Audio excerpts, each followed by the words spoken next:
Roxo Media House.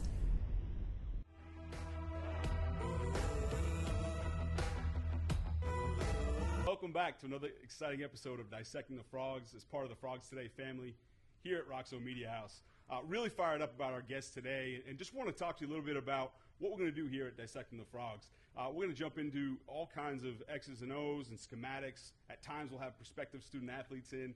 And on days like this, we have coaches and recruiting coordinators in. And I couldn't be more fired up to have a conversation with Eron Hodges here today, who's a defensive analyst, works with the cornerbacks at TCU, and also is the recruiting coordinator. Eron, welcome to the show. Thanks for having me, Dave. Really appreciate it, brother. Yeah, that's great. So we were just talking here at the beginning. I know you get some rare downtime. I know, yes. I use that word lightly in this profession because I'm sure you got your phone scrolling. But how's that been? Have a little time off? Man, it's been amazing. Had the opportunity to go and hang out for 4th of July in Boca Raton with my fiance family. Had some great time there. Been on the couch the last couple of days, been catching up on Power, the Book of Ghost, and I'm a huge SEAL Team fan, so I love watching and catching up on shows with SEAL Team. So it's been fun, and I watched Terminal List too. Good for you. Binged it all in one night as soon as it popped on Prime. So that's awesome. Like I've been movie crazy, the last couple of days. So it's been fun. And I'm sure while you're doing that, you're scrolling through, still keeping track of the wild world of recruiting. Yeah, it's wild right now, but it's fun. It got its challenges, but we're more than capable to get it done. I feel like here we got an all-star as a head coach. We got a solid staff as well. And then you couple in Ali, Callie, BC. Those are some of the people that make the whole entire, facility move. So sure. It's kind of cool. Yeah, I want to get into I'm somebody, especially when it comes to coaches, that really enjoys the journey just because it's such a volatile profession, where things are coming and going and happening so fast. And you in particular, you packed a lot in to really, 12 years since the into the football world? Is that right? Yep. Take me back just kind of through your journey, and then I'm going to interrupt you a bunch because I'm really fascinated with it. But right out of high school, tell us where you headed right from high school. So right out of high school, graduated from Joliet West out in Joliet, Illinois. I lived in Joliet for about 4 years prior to that, originally from the south side of Chicago, so I'm always repping my socks. You're either going to see Bulls socks or Blackhawks. Anything Cubs, we can't rock with. I understand. I'll talk to you about that a little bit. I get it. So right out of high school, my grades weren't very good. Funny story, I was averaging like a 1.75 in high school because the only thing I cared about was girls, football, track. That's it. Sure. So for me, that's what it was all about. It wasn't about academic success. It wasn't about pushing myself to be the best version of myself. It was about kicking it, having a good time, and just enjoying high school. So when it came around for recruiting and stuff to actually happen and pop off or whatever, coaches offered scholarships and things of that nature. But then when the grades came out, they said, "Hey, you got to go to a JUCO." At the time, my mom and I weren't. We weren't super close. My older brother, he's a mama's boy. He's a year older than me. So when I came along, I had no choice but to be a daddy's boy. So me and my pops, we were extremely close. My mom and I at the time, we weren't. So we used to always argue and get into it.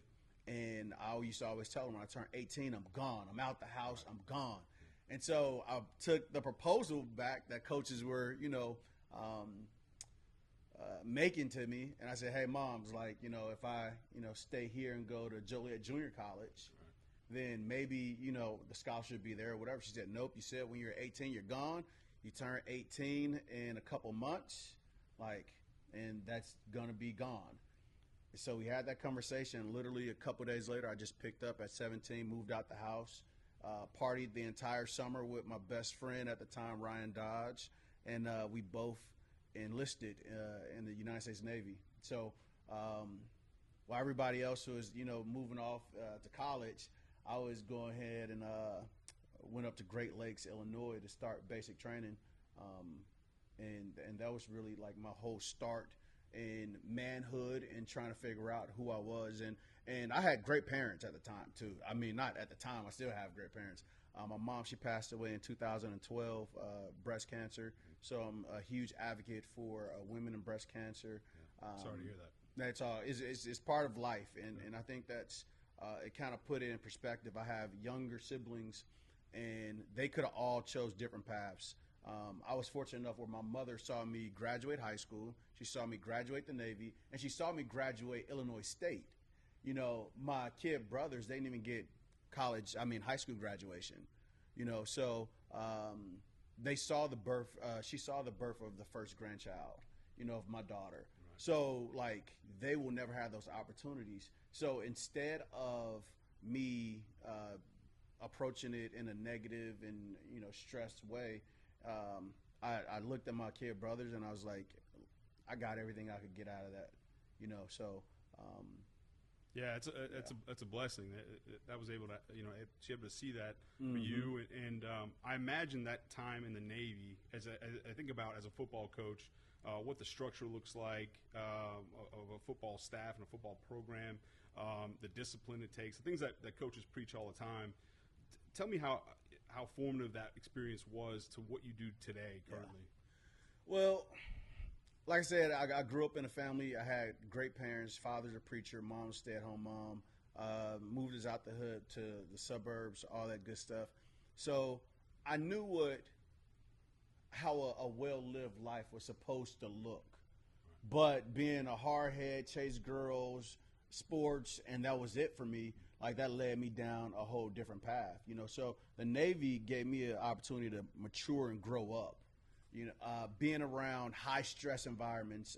I was an ABF, so Aviation Bosun Fuse Division. So I worked on the aircraft carrier, the flight deck of an aircraft carrier. Okay. And so, and it was in the middle of Operation Iraqi Freedom, Operation Enduring Freedom. So those were two conflicts where we're doing major flight ops. You got a bomb farm right behind you with all kind of bombs, and you're just handling your business on the flight deck, you know, elevators going up and down. Like the Top Gun is like one of my favorite movies. So the latest Top Gun, yes. I understand. Look, I'll tell you this. I went and saw Top Gun, and I thought that was one of the corniest, cheesiest 80 movies I've ever seen, and I loved it, right? I absolutely loved Perfect. it. Perfect. 86. It was made in 86. That's right, yeah. So how far from reality is that, right? Because, I mean, you lived it. You know, and it's funny. So I can't speak to the fighter pilot aspect.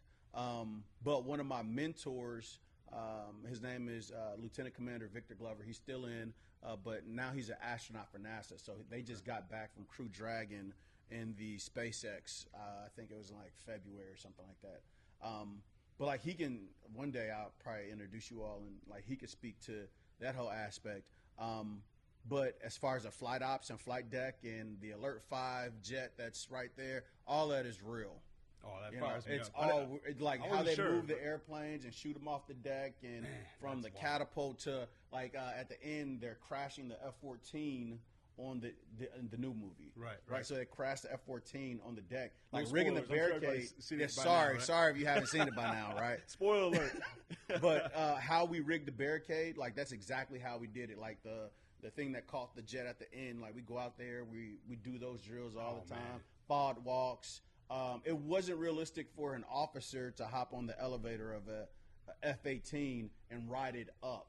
You can't do it. It's only jets allowed on that thing. Okay. So some of it was for show, but for the most part, extremely well done. Sure. Huge Tom Cruise. Right, so if you're living that, I mean, what to call on third and long? I mean, that seems easy to me. You know what? It makes everything it puts everything in perspective for you. You know, because like those were, it's a second dangerous job in the world. Window washers, number one. Flight ops on a flight deck of an aircraft carrier is number two. So it put everything in perspective, like how serious it really is this.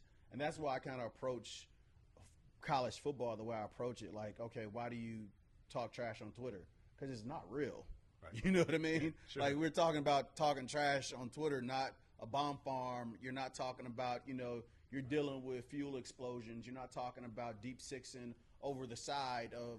You're not talking about any of those things. You're talking about Twitter. You know what I mean? Twitter muscles are a little different. Yeah, right? you know what I mean. So it's slightly different. Like, hey, how do you feel comfortable why do you feel comfortable like telling the kid that you're not going to recruit them and everybody's recruiting them?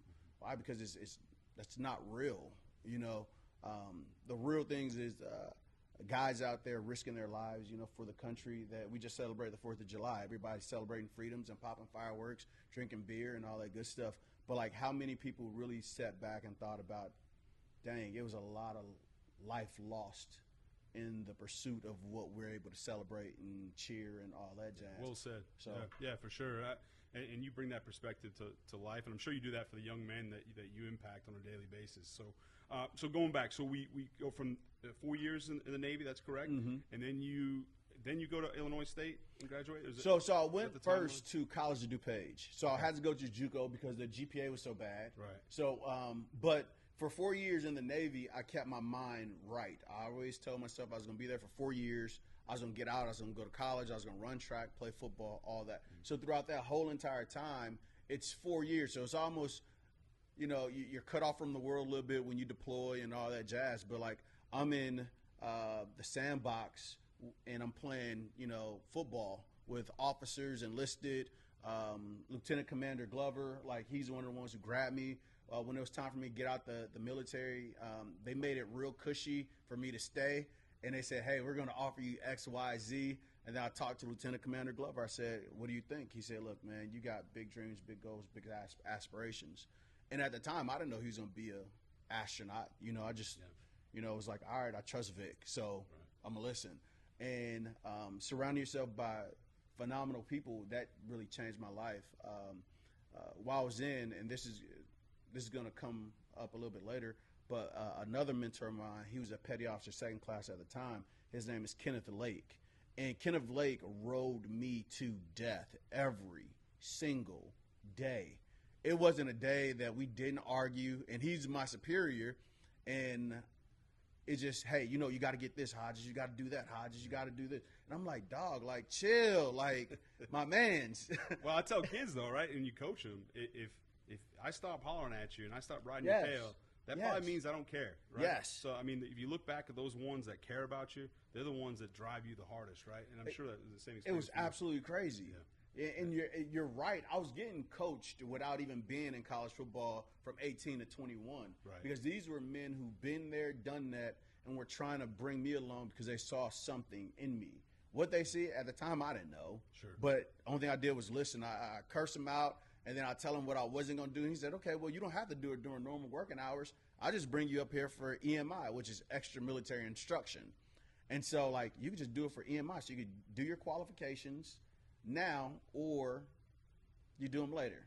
So I was like, all right, cool. And those qualifications it set me apart because I then grew through the ranks without putting on rank in responsibility.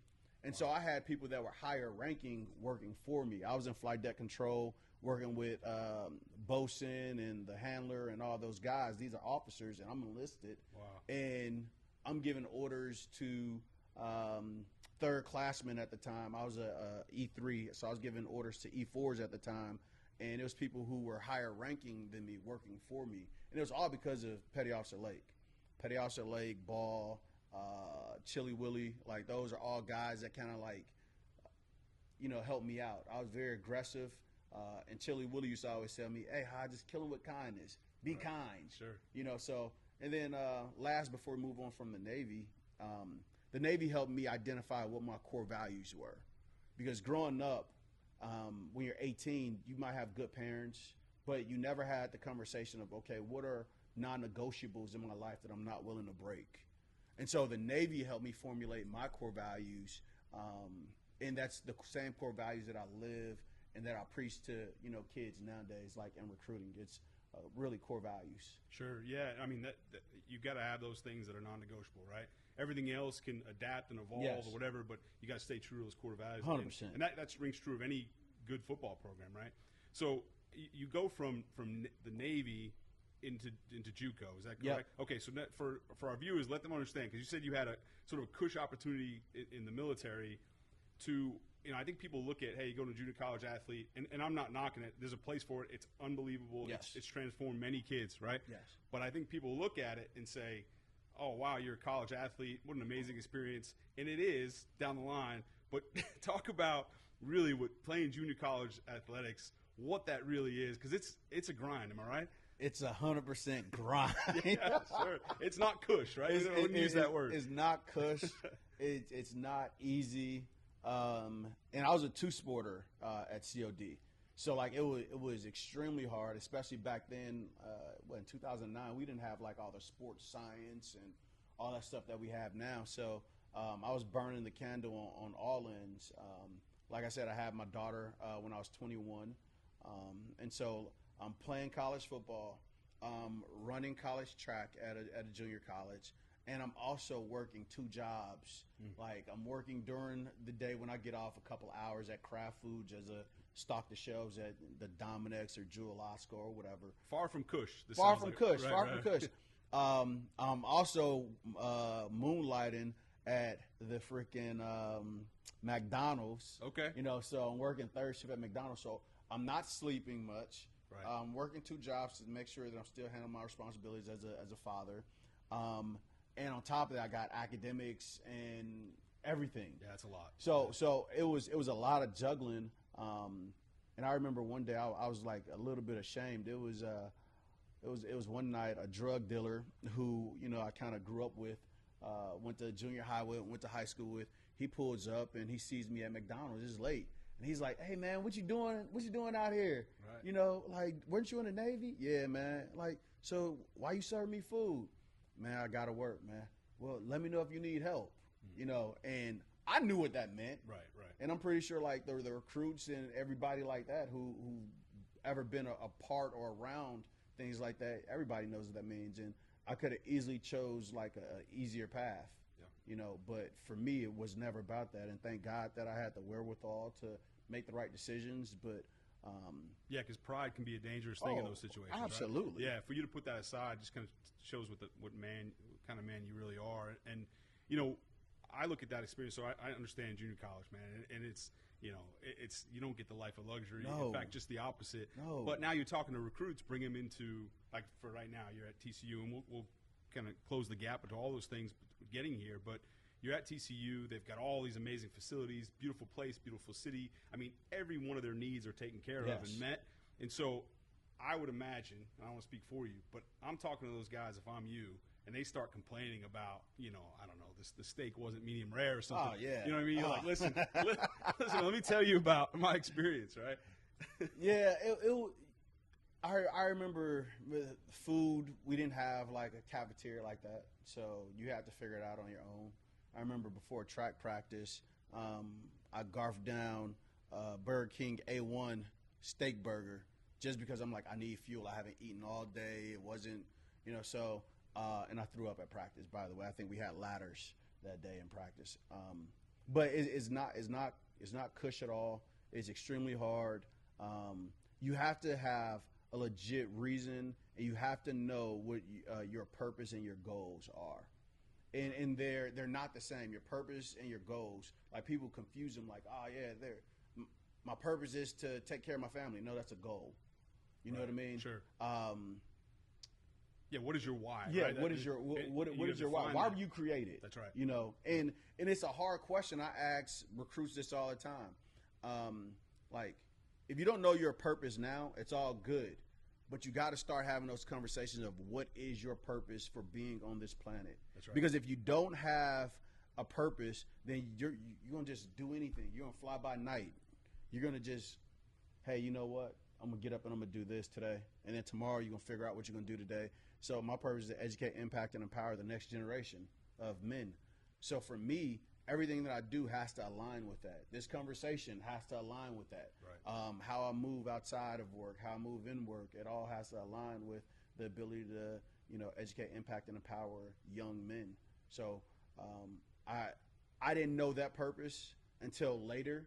But if I can have that conversation with a kid who's about to be a senior right now, and he start provoking thought, maybe he might figure out his purpose at 21. That's still 10 years faster than I figured out my purpose. Sure. Yeah, and right, absolutely. Like you hit the nail on the head where you just have to start having those conversations with yourself. Right? Yes. You don't have to have it figured out. Exactly. But if you don't, we used to start meetings with our team and put down what is your why.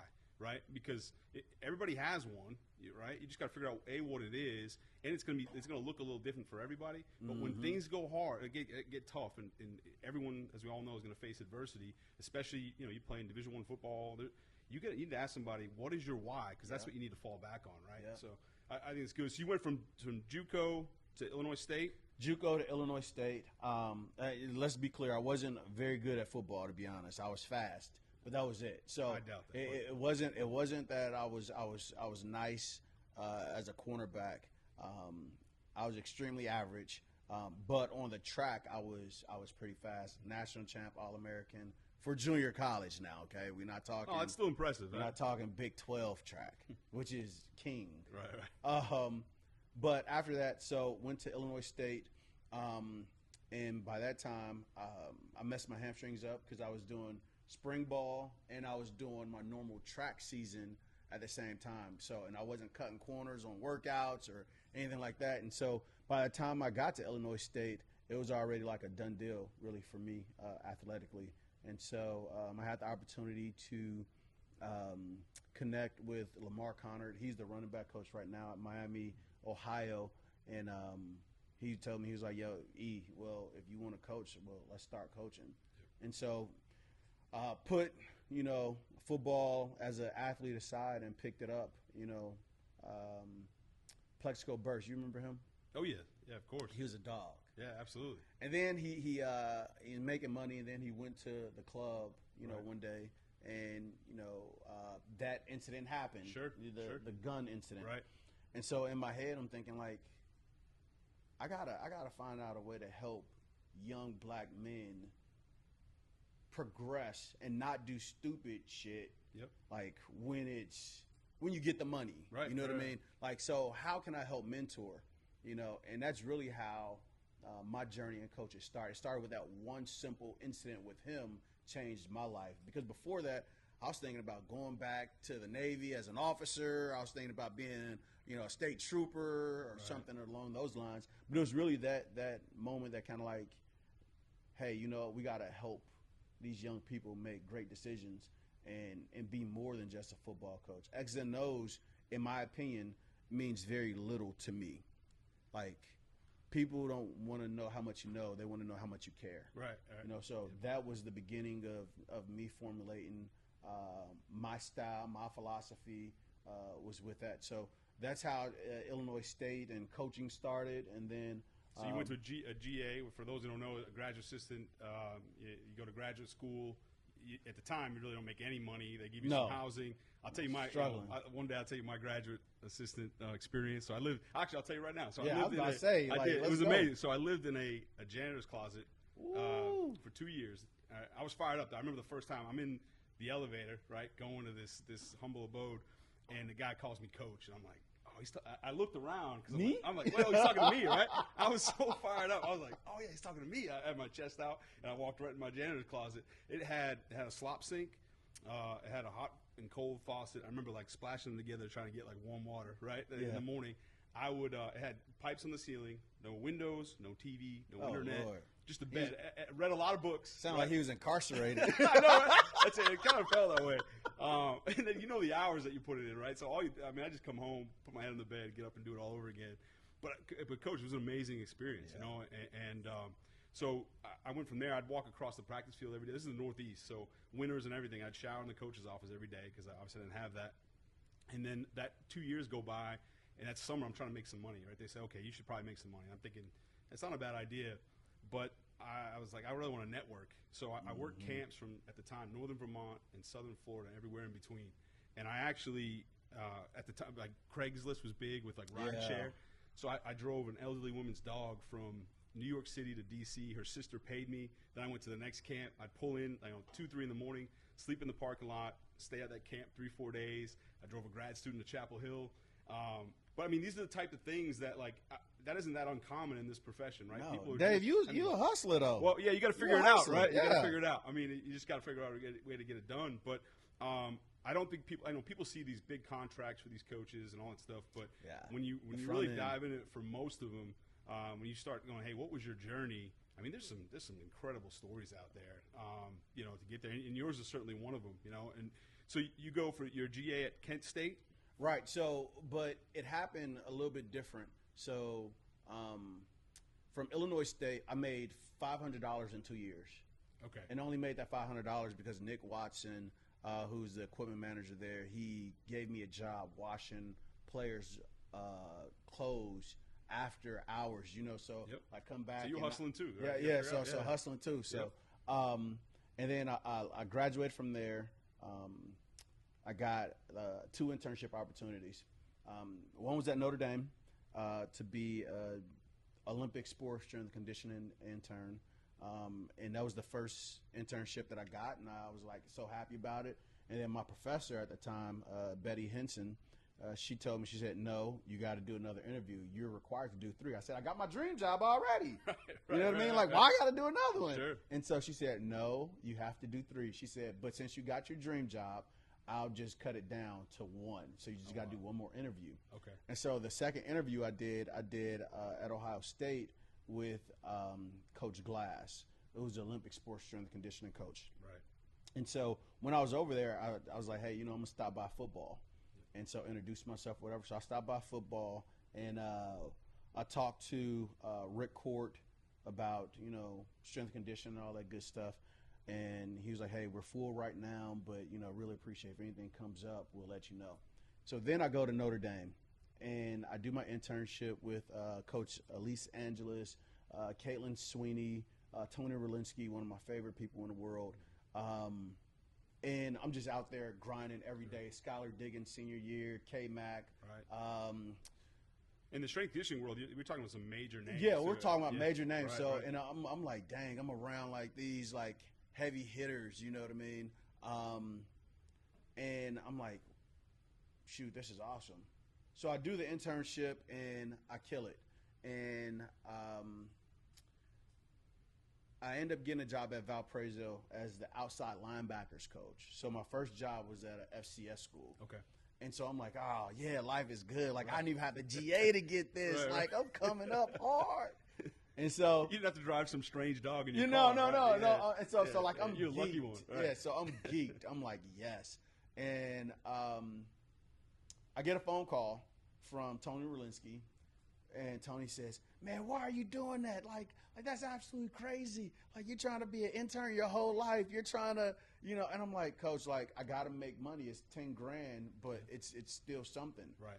And so he was like, all right, cool. He hangs up, and then all of a sudden I get a call like a day later from Rick Court from Ohio State. And so I'm like, "Hey, Coach Court, how you doing?" And he's saying, "Hey, you know what? Got an opportunity here. Talked to Coach Rolinski at Notre Dame, said that you're a hell of a dude, that you're a grinder, hard worker. Like, we want to bring you on." I said, "Well, I got a job now, so I'm making money." He's like, No. Just think about it. It'll be after the season." So I'm like, all right, cool. Everything Gucci. I'm like, all right, bet. I'm still thinking about it, though. I'm like, Right. And so this was the year that my mom passed away. So she passed away in November. We're going throughout the season, and it's crazy how God works in mysterious ways. Because if I was at Ohio State or if I was somewhere else, like, I wouldn't have the access to drive home. So I drove home probably every Thursday after practice, And I remember this one time, and by this time, me and my mom, we became real close. From 18 to she died when I was 28, like, we became, very close. So had the opportunity the week before she died. It was during the season. I'm hanging out. I'm laying in her bed, and I fall asleep. I put my father on the couch, basically. And normally she'd be very, like, picky. And she'd be like, "Hey, get out of my bed," or whatever. So that whole entire night, she was waking me up, like, checking on me. "Hey, are you okay? Are you good?" Because, like, for a while after I got out the Navy, my mom was still, like, sliding money into my bank account so I could chase my dreams. Right. So she was always the one who was, like, taking care of things that need to be taken care of. And so I was like, "Yeah, Mom, I'm good. And then she hit me up, I want to say a day or so after, and she said, "Hey, do you still have that PNC account?" And I still have the screenshot saved on my phone. And so I said, "Yeah, I still got them." She said, "Okay, well, I'm going to put some money in." I told her, I said, "No, I don't want you to do that." And then she said, "Why?" And I said, "It's time for me to chase my dreams on my own." Wow. And then what a pivotal moment. Yeah, right? and that took, to me, it was like a moment where, you know what, I get that I have a daughter. I get that I'm trying to live my dreams. I get all this. But, like, at some point, a man has to be a man. And he has to do it on his own. And so I took that opportunity to tell her, you know, that I was good. And then she laughed, and she was like, "Oh, who taught you that?" And I said, "Just, you know, how I've been feeling, Right. Mama." And shortly after that, she passed away. Wow. And I think that night and then that text conversation, it was a way where she can have peace, you know, as she transitioned to you know, say, hey, you know, he's in good hands. Sure. So, Yeah. No, I mean, from everything I know about you, Coach, I have no doubt she's looking down, super proud. I mean, and that's another moment, right? We talk about all these things that impacted you and were formative in your life that you can then take and impact young men, and that's really what this profession is all about, right? So that's an amazing story, and certainly didn't happen by accident, right? No, in my opinion. So, no. So you go to Ohio State now. So at this point. after Valpo job, it was right after, like I said, my mom passed in November. Valpo season is over in like 2 weeks or so after my mom passed away. And funny story, the only game that we won that year was the game that was on the same day as my mom's funeral. Wow, amazing. So it was like all kind of like cool stuff that's Absolutely. going on. I remember the players were texting me, "This one's for your mom, Coach." And to me, that's the kind of impact you want to have, you know, with kids, where they love you and they're invested in your life as you are invested in theirs. No question. And that's what this game can do, that, you know, when you're sitting down on the couch, and it's entertainment, and I get all that, but that's the stuff there that this thing is all about. And if you're in it for the right reasons, which a guy like yourself is, then you realize that, you know, and that's amazing. So this is so you've packed a lot in a short amount of time in terms of a career. I mean, people work, you know, to go walk into Ohio State, you know, at that time with that little experience, frankly, right? Doesn't happen every day. And it also goes to show another lesson you can teach those guys is that, hey, look, I went in and this opportunity didn't work out, but I made a good impression. I didn't burn a bridge. And all of a sudden, fast forward, you know, a short time later, and I'm getting a call from Ohio State, the same place. You know, you could easily just walked out and be like, the heck with these guys. They don't want it. You know, but you didn't, right? You kept your head held high. You worked hard, and it paid off. And that's another just valuable lesson that you can, you know, transfer to players. Yeah, sometimes people live in the now, especially kids nowadays. Right. Everybody lives in the now, and what can I get right now? And that's NIL, and that's a whole different topic, right? Sure. But you have to be able to live in the future. You know, I never really sat back and lived in the here and the now. I've always lived in the future. Whether it's what I want to be in 10 years, I'm always thinking about that person. Whether it's a promise that I make to, you know, Navy buddies, like when I'm still in Navy. Yeah, when I play LSU, I'm giving you tickets, you know, to the game. Right. And like, I'm just talking low key out my ass a little bit when it was going through.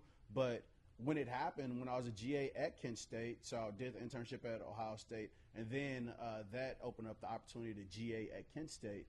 It was the first season we played LSU. And I was able to keep that promise. It took 9 years, but I was able to keep that promise that I made to Ball and all those guys in the boot. And I was like, hey, here, come to the game. So I've always lived in the future, whether it's goals that I set or things that I say that come out of my mouth or whatever case. But, like, you have to live in the future. You have to invest in that future. If you are about what you can get right now, then life will not turn out the way that you want. You always have to reach for the future. Absolutely. Well, I can see why you've rose so fast in your career and the impact you're having on these young men here currently at TCU. Coach, they're telling me to wrap up here now. I could go on all day.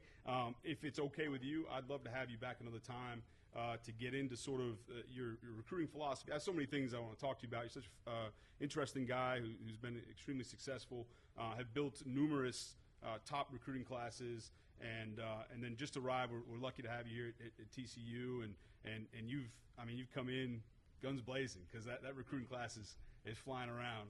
I'm telling you, it's impressive to open up Twitter and see all these 23 guys already. Thanks for having me. I wouldn't say that it's me, guns are blazing. I'd say that we have an unbelievable unit of people, and I mentioned them early. Like Brian, if it wasn't for Brian, I wouldn't have even thought about coming to TCU. Allie and Callie are awesome. Anthony, Coach Dykes, unbelievable. Coach Buck, who I'm working with, like unbelievable. I just think that we have a goal and a vision of what this place could be, what it once was, and what it can be again. And my goal is to really just be 10 toes down, enjoy the ride, and really try to help bring something special to the DFW. Awesome. Well, then tell us a little bit. So you went from, I'm just kind of tracking your journey, and it's been an amazing story already. So you go, we were talking about how not burning a bridge, and you doing that at Ohio State, you were able to, it didn't work out that first time you walked on their campus. So you go to Notre Dame.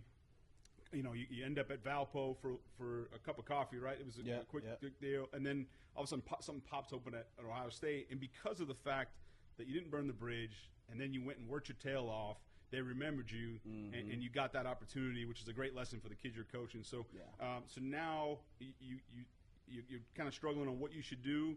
How long does it take you to say yes? Because I can't imagine they hold that too long. So they held it. They actually held it from August until December. Well, you're one of the special ones, though. Right. That's So they held it. They said, hey, you know what? They told me in August, they said, hey, if you want it, like, we'll have it ready for you in December. So I was still making up my mind, and then once November 2nd happened and my mom passed, I was like, I need a change of pace for myself. And so I was like, cool. Like, I know I'm be working my ass off there. The hours are going to be crazy. I need to go where I'm going to be busy. So that's how I dealt with the grief. I just threw myself in the work. Sure. Yeah, I can relate to that. So you go through the season and you go back to Ohio State.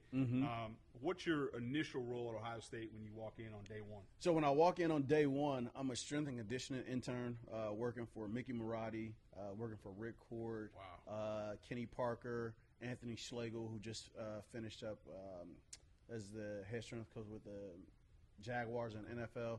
With Mickey, did you do the quick cows? Were you part of that? Oh, yeah. So, I mean, everybody's seen this. It went viral for a while. They used to do it in pregame, right? Yeah. So, was involved with them in strength and conditioning, and had guys.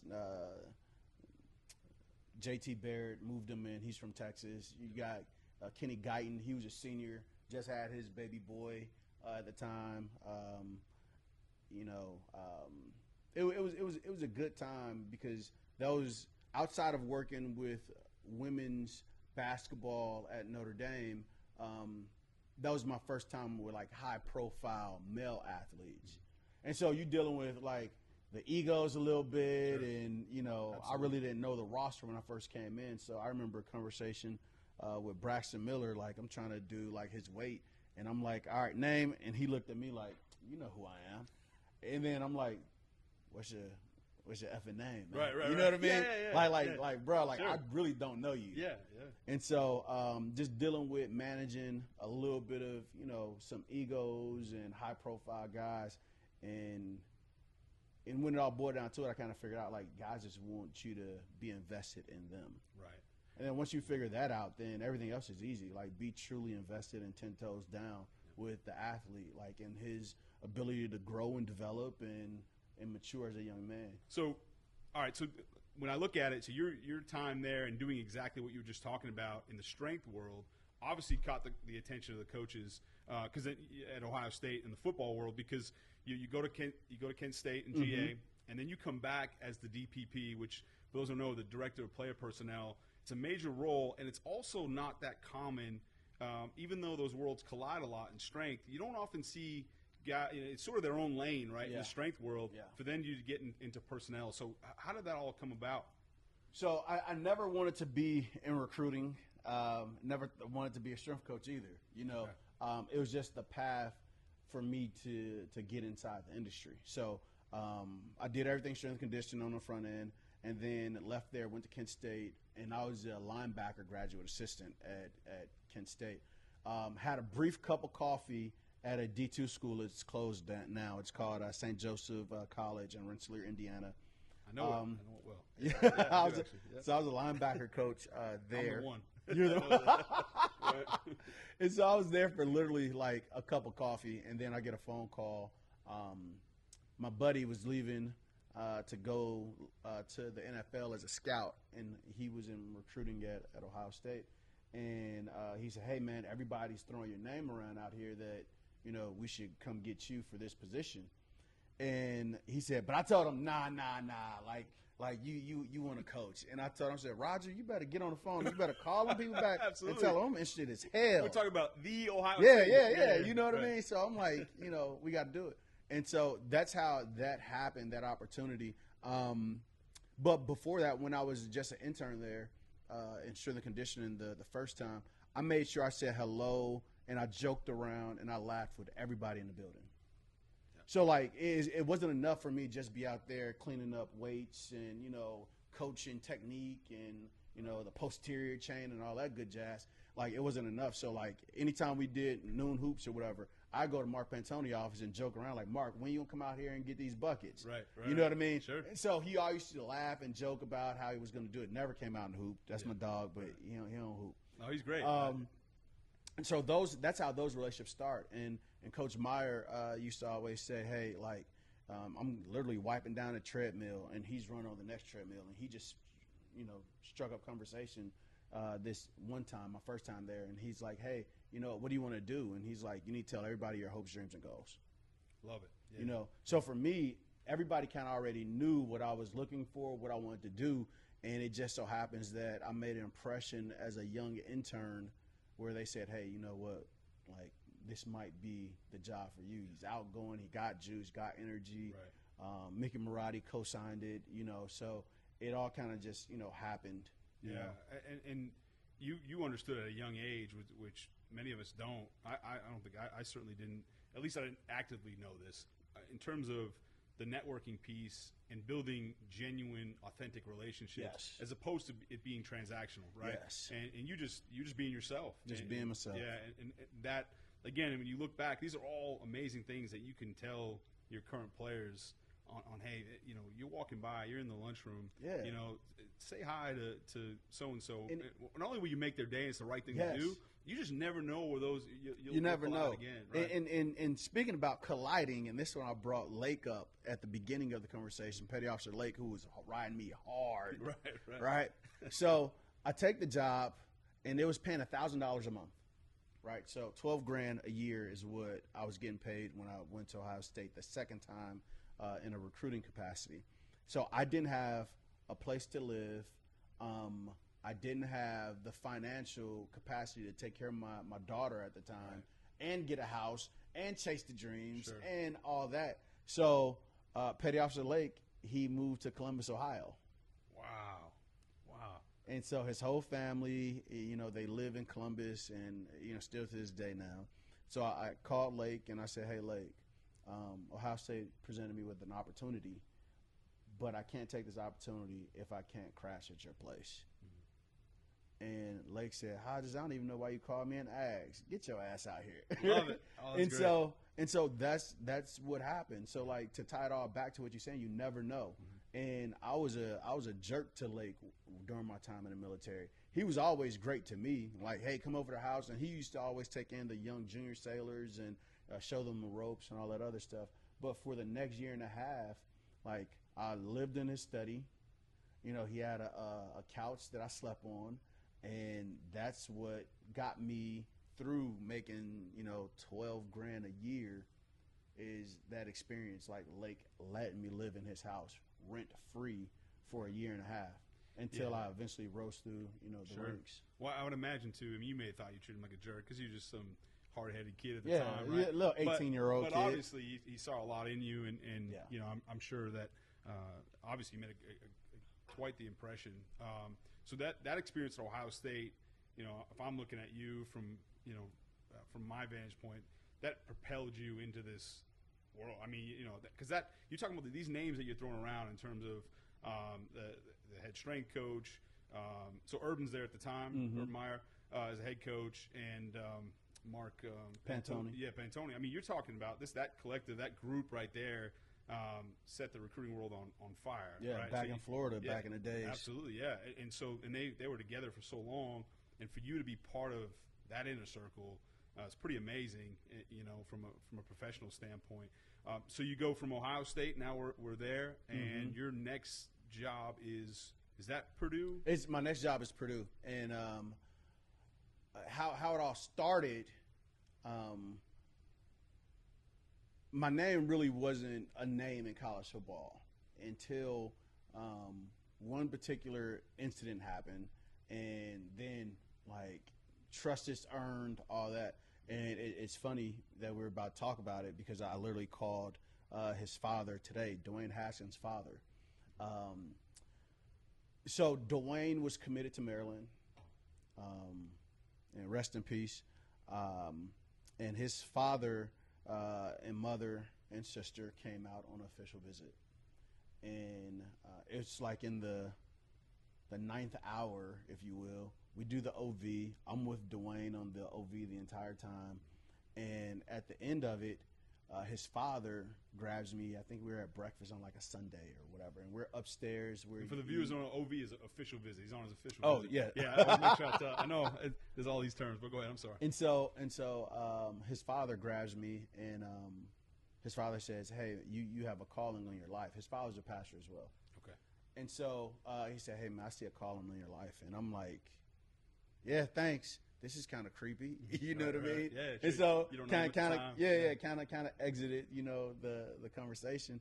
And the very next day, I see Coach Meyer, and how our offices were set up. Pantone's office was a little bit down this little corridor, but you could see who walks in Pantone's office. So all of a sudden, the next day, you see Urban walking, into Pantone's office, and then all of a sudden, Pantone yells out, hey, Eron, come here for a second. I'm like, oh, damn, like I'm about to get fired, bro. At least get like, your tail chewed out, right? Yeah, I'm like, Lord have mercy. Like, I'm about to get canned. But that was always the thought process whenever Pam brought me into the office. I'm like, I'm about to get fired. Sure. And so sit down, and Coach Meyer says, hey, you know what? Great job with the Haskins family. Like, his father spoke very highly of you. His whole family did. Like, I see a gift in you, I want to groom you in this recruiting deal. He's like, what do you want?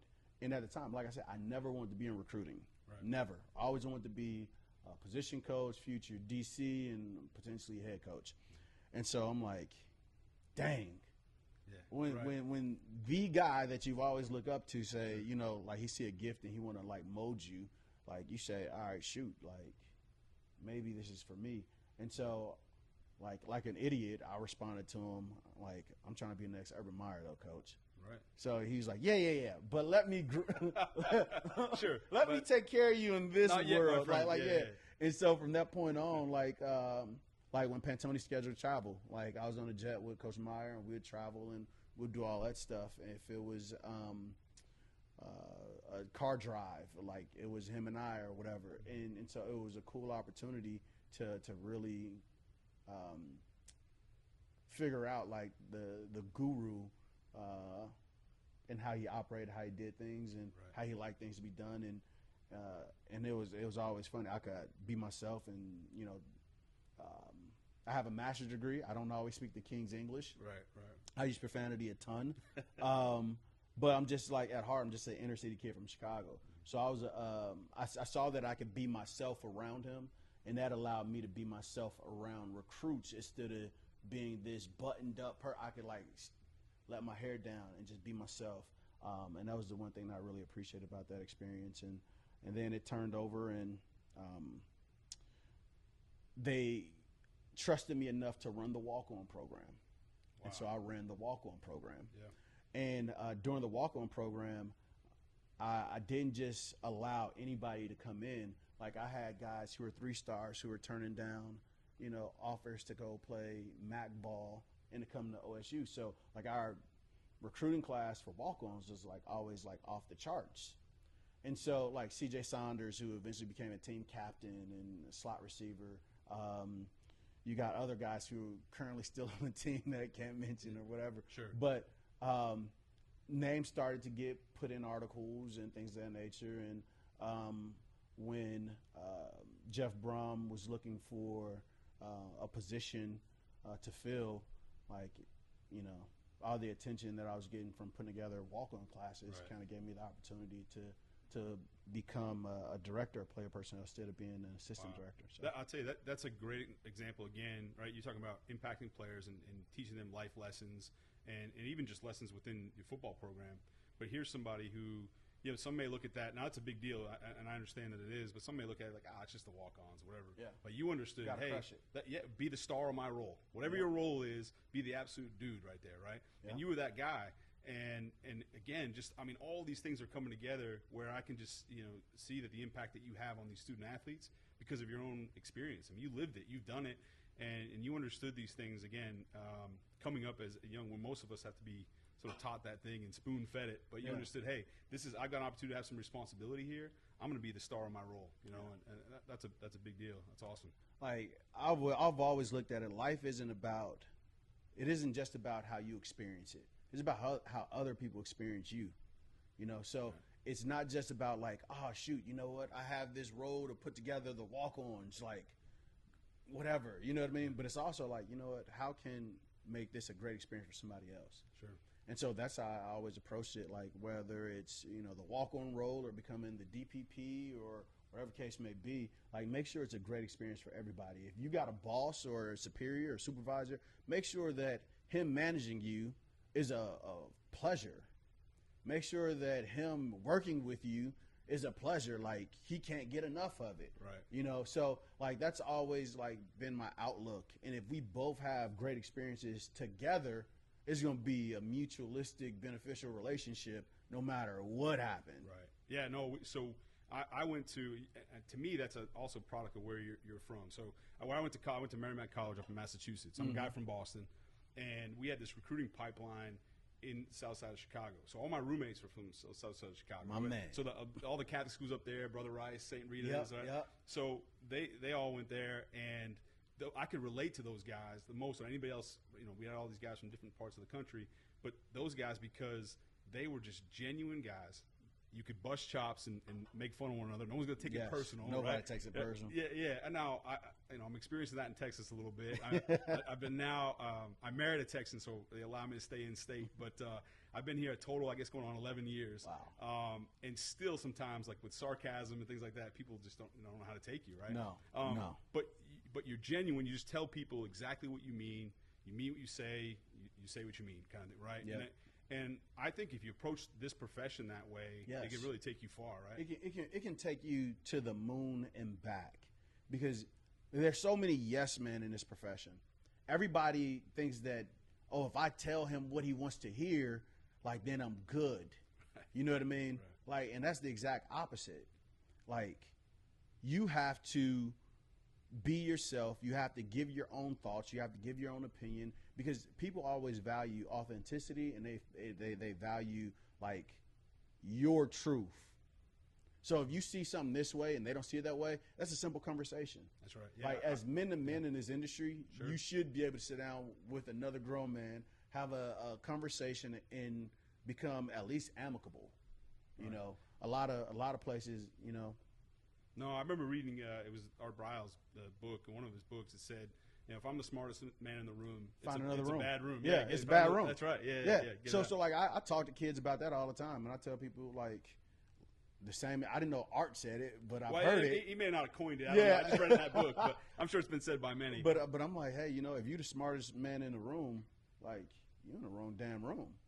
You got to go to the room where you are the dumbest person in the room, but you have to be smart enough to listen to everything that happens. Right. 2 ears, one mouth, right? That's it. Absolutely, yeah, no doubt. Okay, so this has been great going through the journey. You go from Ohio State, now you get your own deal at Purdue. Right. And I know you may not say it, but I will. You go to Purdue and crush it, right? You go in there and do, all kinds of things. You got great ideas. The ideas paid off, right? You got fancy cars in the stadiums and all that, right? Which people weren't doing at the time. No, they weren't. You were, which was great. And then you land, again, correct me if I'm wrong, but you land a top 25, your 25th recruiting class, top 25 recruiting class at Purdue, Yes. my friend. That's impressive. I mean, no knock on Purdue. That's a big deal. I'm grateful for a lot of things. I'm especially grateful for the lessons that I've learned. I went in Purdue, and it was simple. I wanted to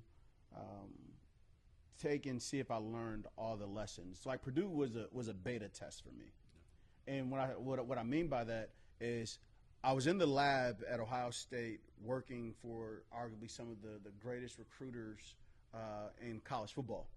And so I'm like, hey, did I learn from Greg Schiano? Did I learn from Urban Meyer? Did I learn from Kerry Combs? Did I learn from Larry Johnson? Did I learn from Tony Alford? Did I learn from, Sure. Mark Pantoni? And I wanted to take all these lessons and apply it and see, can it replicate?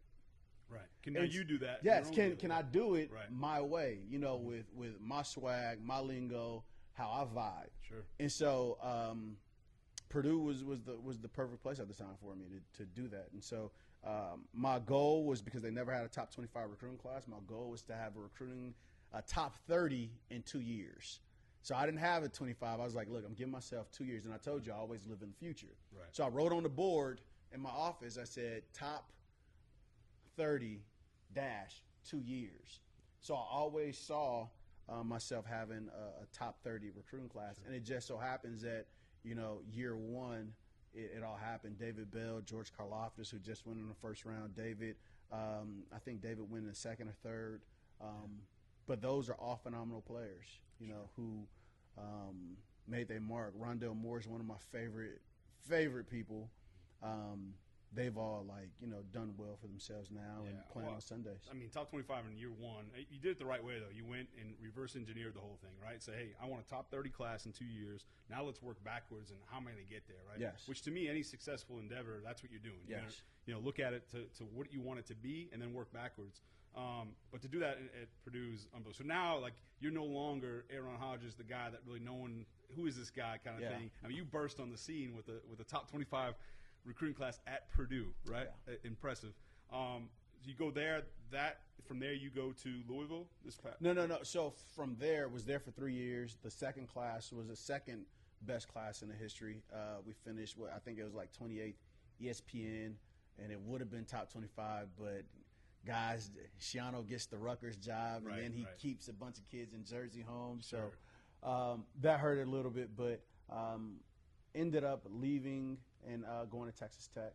Oh, that's right. Yep. So was at Texas Tech and was there for a brief stint, and then Louisville called, and Louisville was the first opportunity. And let me rewind a little bit. So during this time, COVID happens, all that jazz happens.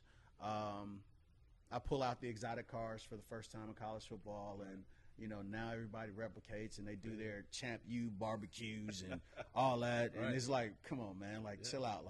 Sure. You're an innovator, though, man. That's a big deal. So ended up connecting during COVID with Brian Carrington. Okay. Somebody who I've always, looked at and his shush and all that. So I'm like, we're gonna have him in, by the way, the next oh, show. Hey, it's a treat. Now he's got the bar been set real high, though. It's the treat, man. It's a treat. He's a great man. Yeah. And so I'm with Pantoni at a personnel symposium or whatever. Brian comes up, and then Pantoni grabs us, and he say, "Man, y'all are two of the best relationship builders in college football." And so from that point on, now we've met, we start rocking with each other, and then during COVID, we started Zooming, and we started, phone conversations and all that stuff. And so we became, close. And the whole idea was, man, people really gonna mess up if they ever put us together. If we ever have the opportunity to work together, it's gonna go crazy. And so here we are. And so BC, he ends up leaving Texas, and he was director of recruiting at Texas. He ended up leaving Texas, and he goes to USC. At USC, his title is defensive analyst and recruiting coordinator, and he's working with the running backs, I believe, at the time. Yep. And so, that gave me, courage when Louisville called, and I'm like, well, I just got to Tech. Why would I leave? I just bought a house, and I'm happy, and, I'm good. And so I'm like, you know what? Let me throw something out that's unbelievably wild. No, good for you, because I don't think people realize BC, what he did was that was unheard of as well. Yes. You didn't He was the first to do it. That's right. You didn't blend the two departments together. No, right. And when I saw that, I said, wow, that's genius. Here's a guy who wants to grow in that role as well, Yeah. right? And ultimately, I'm not sure, and I'll talk to him about his ultimate goals, but obviously you want some stuff on the field at some point in his career to be able to do that and still add obviously a ton of value on the recruiting side. Correct. I thought that was great, and that's why when I saw this setup currently at TCU, which again, you correct me, but you guys are involved in recruiting everyone. But I imagine you being an analyst on the defensive side, BC being on the offensive side, that you guys can hone in a little bit on the respective sides of the ball. Correct. Right? Yeah. Correct. Okay. And so it boils back to the, throw something wild out there. I'm like, you know what? BC got this title. You know what I mean? Yeah, sure. Just keep raising. And then it, I'm like, hold up though. Like, I never wanted to be a strength coach. I never wanted to be a recruiting coach. I always wanted to be a position coach. Right. At this stage in my life, though, I'm 38 years old. So, I'm like, it's now or kind of never. And so I said, hey, Louisville, I'm down to leave, but this is what I want. I want X amount of dollars, and I want this title. And if you can't give me those, the title, then I need this amount of money. So, they're like, well, cool, we'll go ahead, we'll do X, Y, Z for you. And how does this title sound, blah, blah, blah, blah. And I'm like, that sounds amazing. Yeah. And so that was my opportunity to kind of link back to football, but I never would even had the thought process to do so if BC didn't do it before me. Right. So we always kind of bounced ideas off each other and things of that nature. So when I saw that happen, I'm like, all right, cool, boom. So I went to Louisville, had an amazing time at Louisville. Absolutely love Coach Satterfield, Coach Brown, D. Nig, all those guys, great people. And I'm expecting to be sitting still for a while. Yeah, in this profession, man. In this profession, yeah. And people think that you're like, yo, E been at this job, that job, he'll break out in a second. It feels good to be wanted because I know what being unwanted feels like. Right. And if anybody who's ever been unwanted, then when you're in high demand, sure. Ride the wave when you're ups, and when you're in your lows, pray hard. That's why I got married, Coach. I definitely ride it while you got it. Yeah, no doubt. And I'll kick my coverage, and I said, all right, I got to lock it in. You got to lock it in. Yeah, no doubt, look like a mortgage rate. Right. And so that's really how it all happened. Okay. Me watching him and then saying, hey, you know what? I want to do this. At Louisville, I worked with Pete Nocta, who's the director of recruiting there.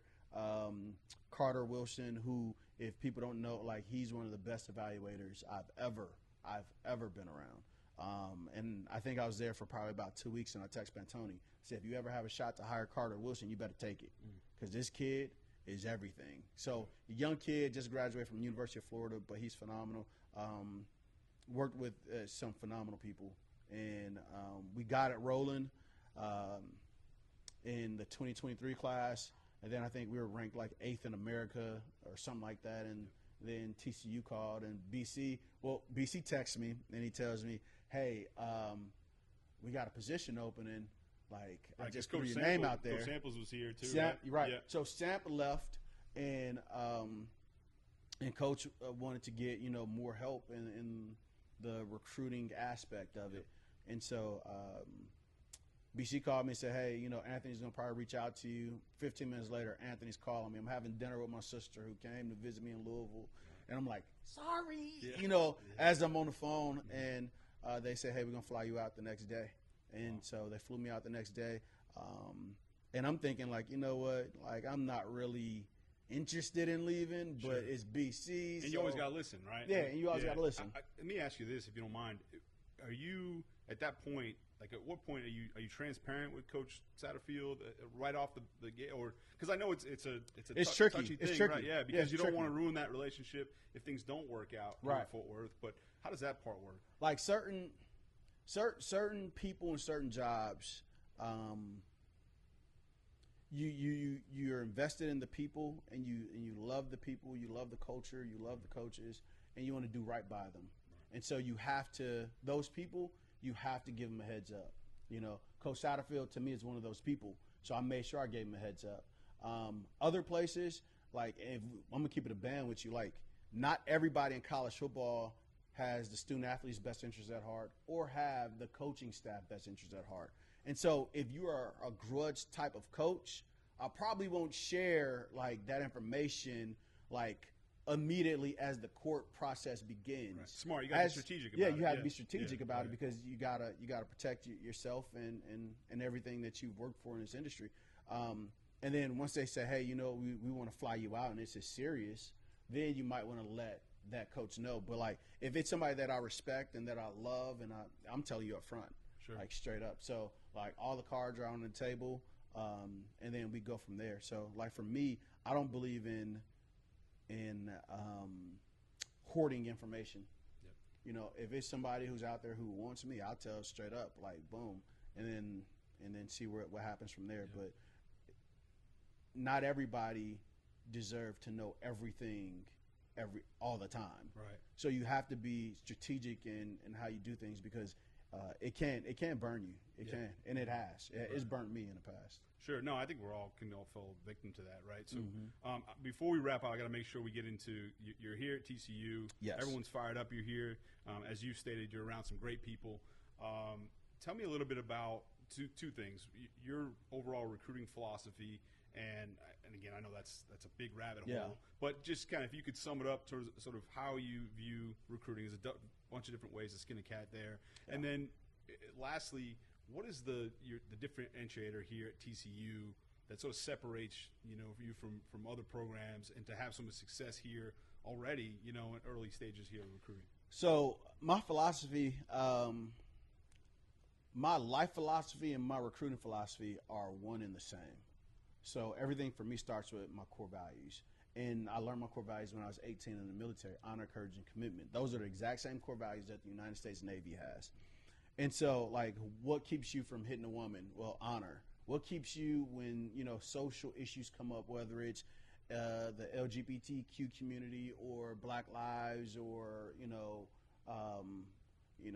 the Ukraine situation? What keeps you, like, speaking up, speaking out? Well, it's courage. You know what I mean? Like, say what needs to be said at all times. And then commitment. Why are you faithful? Why are you loyal? Why do you, invest in your daughter? Why you invest in your fiance? Why do you do these things? It's commitment. So, like, whatever you go through in life, it can be tied to one of those three things. So that's how, like, probably the first conversation that I have with a recruit is, what are your core values? Oh, coach, like, if you mumble around, like, you don't have any. And I shut it down right there. All right, cool. You don't have core values. And that's Gucci. Yep. I didn't know my core values until I was 18. And I didn't actually start, practicing them until probably a little bit after 18. Right. And then it goes to purpose, all right? Your why. We already talked about mind, educate, impact, and empower. So now it's like, all right, cool. What's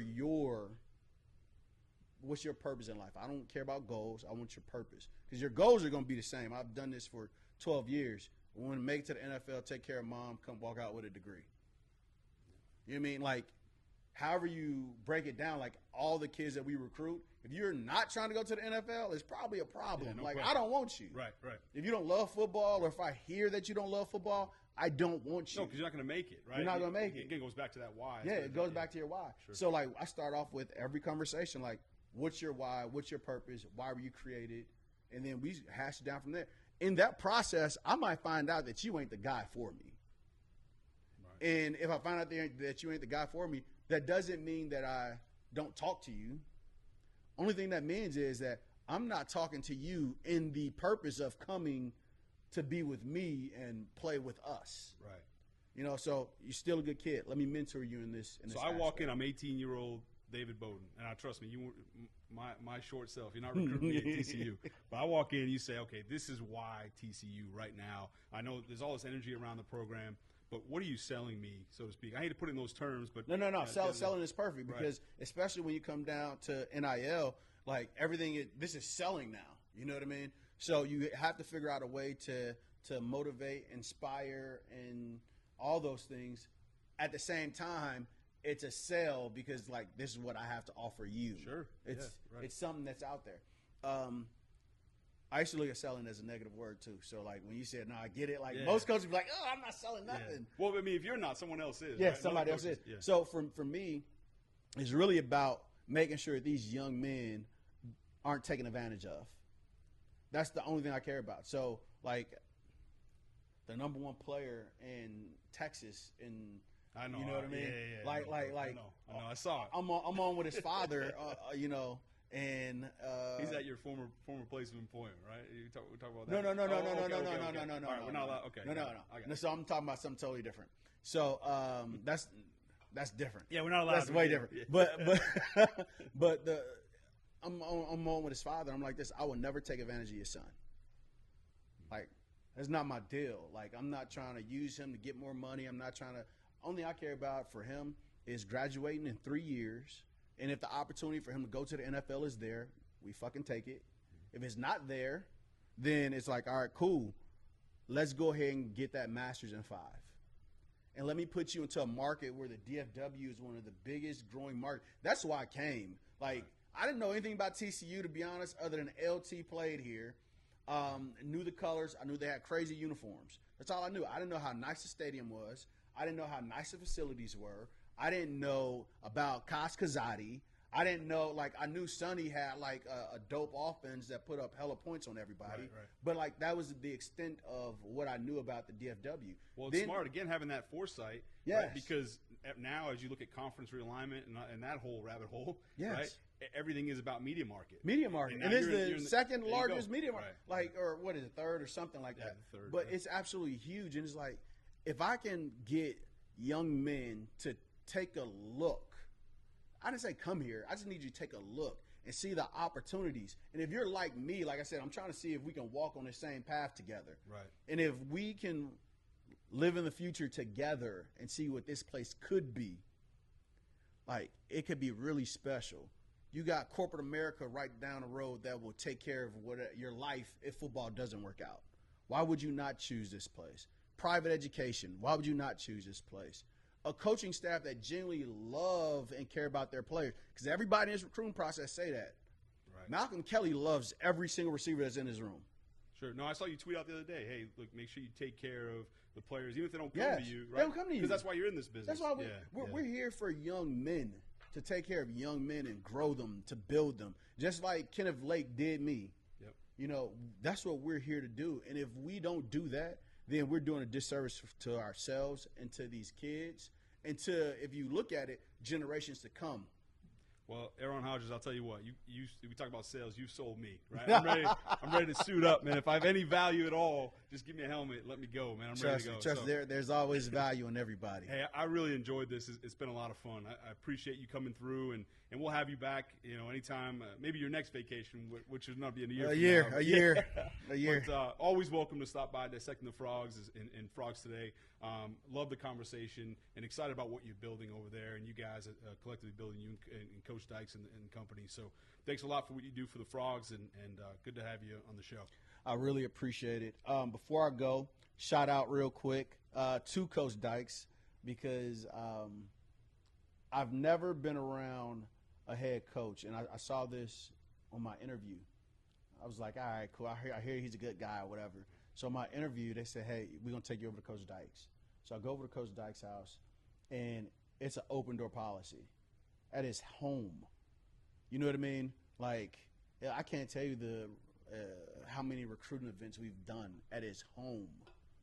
You know, the way him and Kate, the way they open up their home to current players, to future players.